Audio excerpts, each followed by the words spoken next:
I was just going there to hand in information to tell them I was no longer going to volunteer for the campaign. Hillary personally threatened me. Let me go back to the assault. You're saying you were a nurse at the time, correct? Yes. And you wanted him to be governor? Yes. At the time. You were working yes. for his campaign? Right. So he invited you for coffee? Yes, it was a long story. After he made a campaign tour around to my nursing home, I was trying to explain to him, Sean, about what the nursing homes were going through. The reimbursement method was horrible. And he seemed generally interested. He wanted to hear what I had to say. So he said, if you're ever in Little Rock again, he said, call me. Let's get together and talk about these things. And as you know, we were supposed to meet in the coffee shop at the hotel where I was staying. When he got to the hotel, he called and asked if we could meet in the room instead. This was the Attorney General. I didn't fear anything would happen. And you went up to the room? No, I was already in the room. Yeah. I had sent my friend that was with me, one of my employees, Norma Kelsey, on down to the meeting, and I said, when I get through at the meeting, get through at the coffee shop with Bill Clinton, I'll be right on to the meeting. And of course, I never showed up.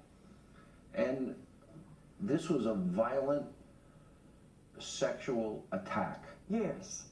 And when it was over, there was this moment you told me the first time I interviewed you that he said to you as he's walking out the door. He says, you better get some ice on that, referring to my lip, which was bleeding, and at least by that time, was 4 times the size that it should be. I was frightened he was going to bite my lip off. And you immediately told your friend what had happened? Yeah, she came to the room when I didn't show up for the meeting. Yeah. And she just came out here approximately 2 to 3 weeks ago. She's been frightened to come out and told to the Breitbart people the condition that she found me in. And it's just, when I reread what she told from back then, it was painful to even hear it from her again. How she found me. I knew how I was, but it was hard. You told her, did you tell other people at the time too? Yes, about 4 to 5 others. And they've all corroborated your story. Yes. You told them at the time. Yes. But he was the Attorney General. You were afraid to speak publicly or report it. Oh, he could close the doors of my business. Yeah, they say, well, why didn't you go to the police? He was the police. He was the main person in Arkansas, the Attorney General, and then he became the governor. What about this run-in you had with Hillary? How long after the event? It was 3 about weeks? 3 weeks. And what happened? And Okay. they were married at the time. Yes, I went up early to the fundraiser. Everybody misquotes and says, well, why did she go to a fundraiser? I did not go to a fundraiser. I had about 3 or 4 checks, list of people that were going to donate to the campaign. And when I was clearing out everything for the campaign, I found these. And I knew that the lady from Little Rock was going to be there that night. I could give these to her and be done with it and explain to her, I don't want to be in the campaign any longer, something like, my business is taking too much of my time, something to that effect.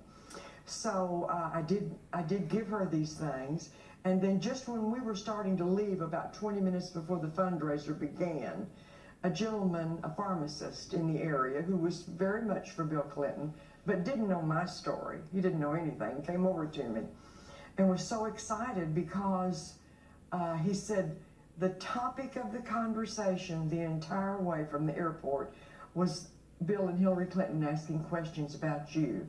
So that's when I turned to my friend and I said, let's go. But as he steps away, here comes Hillary, straight to me. Beeline to you. Beeline. She comes straight to me and says to me, big smile, very pleasant voice, says to me, I'm Hillary Clinton. It's so nice to meet you. I just want to thank you for everything that you do for Bill's campaign. And I was just going to turn and leave. I nodded, was going to leave. And then I feel somebody grabbing my arm, and I thought it was somebody behind me. And it was her. And she pulls me back close to her. And she pulls me into her. Forcefully, in a way, pulled you. Yeah, oh yeah.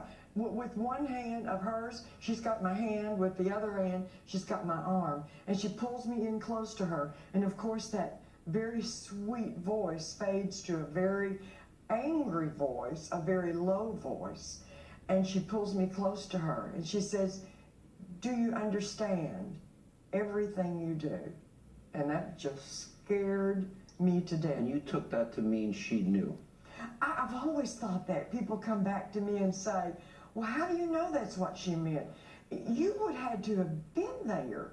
You would have to have been standing where I was, and that woman looking straight in my eyes, very angrily saying that to me. I felt like at that moment she knew everything and was saying, "You better keep quiet."